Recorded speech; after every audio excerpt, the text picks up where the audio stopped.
The jury found the defendant, Brett Hankison, not guilty of wanton endangerment first degree under instruction number 6.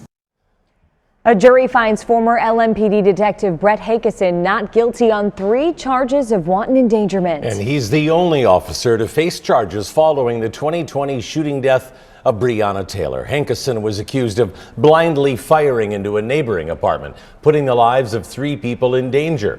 Hankison said from the witness stand that he felt he did nothing wrong and was just doing his job. He justified his actions, saying he believed his partners were being executed. WDRB's Travis Ragsdale has been covering the trial for us for the last several weeks now. Travis, what's your takeaway from the verdict? Well, I think the first thing is that this verdict came very quickly. I mean, consider this. In about 3 hours, we got this verdict, and the jury heard testimony for over 6 days. They heard from over 30 witnesses, and in under 3 hours, they came back with this not guilty verdict. So a very quick verdict, and as you can imagine, a very emotional courtroom as well.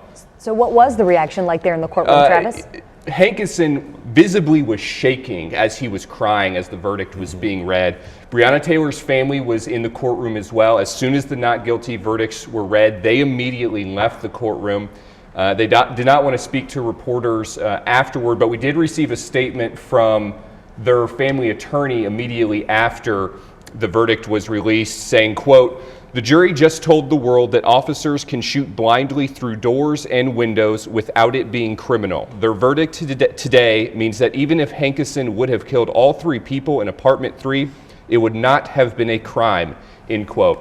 So a lot of emotions today, both from Hankison and Breonna Taylor's family, but not guilty on all 3 counts, and the jury seemingly finding this verdict very quickly today. Yeah. Travis, quickly, 2 things. Hankison took the stand. How big was that? And secondly, might he take any action now? We see sometimes when you're found not guilty on charges, you say, I was wrongly fired or this. So you're right. He could take civil action if he decided to do so. His attorney, Stu Matthews, did not indicate that was in the cards right now. Him taking the stand was very important for his attorney, Stu Matthews. He made that very clear after the fact today that he wanted to put Hankison on the stand to tell his side of the story.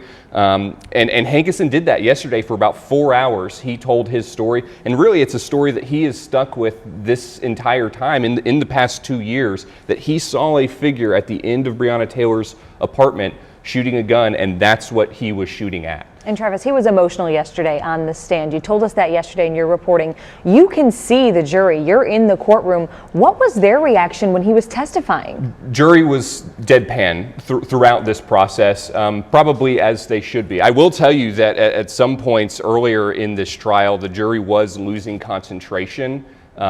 It seemed like some jurors started to doze off at points because we're going through ballistic reports and training exercises that Hankison went through during this process, during his 20-year police career. So that was when jurors, it seemed like at least might have tuned out a little bit, but when Hankison was on the stand for 4 hours yesterday, all focus on Hankison. It was very compelling testimony, hearing his side of the story, something that we haven't heard that much of in this entire process over the last 2 years, and obviously him being emotional as well. Well, thanks for your perspective on what happened inside that courtroom. We'll see if there's any fallout moving forward or any action. Of course, it's much different. The LMPD policy manual and wanton endangerment are 2 different things. So if he does try to fight to get his job back, it's a different scenario, right? Correct. He would have to go through an entirely separate process outside of the courtroom. All right. Thanks, Travis.